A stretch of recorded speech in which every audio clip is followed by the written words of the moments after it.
بسم اللہ الرحمن الرحیم۔ السلام علیکم۔ بنی نجار کے ایک باغ میں ایک دیوانہ اونٹ گھس آیا۔ جو شخص بھی اس باغ میں آتا وہ اونٹ اسے کاٹنے کو دوڑتا۔ لوگ بڑے پریشان تھے اور حضور صلی اللہ علیہ وآلہ وسلم کی خدمت میں حاضر ہوئے اور سارا قصہ عرض کیا۔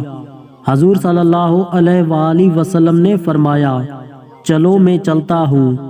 چنانچہ حضور صلی اللہ علیہ وآلہ وسلم اس باغ میں تشریف لے گئے اور اس اونٹ سے فرمایا، ادھر آؤ۔ اس اونٹ نے جب رسول صلی اللہ علیہ وآلہ وسلم کا حکم سنا تو دوڑتا ہوا حاضر ہوا اور اپنا سر حضور صلی اللہ علیہ وآلہ وسلم کے قدموں میں ڈال دیا۔ حضور صلی اللہ علیہ وآلہ وسلم نے فرمایا، اس کی کونیل لاؤ۔ حضور صلی اللہ علیہ وآلہ وسلم نے اسے کونیل ڈال کر مالک کے حوالے کر دیا اور اونٹ آرام سے چلا گیا۔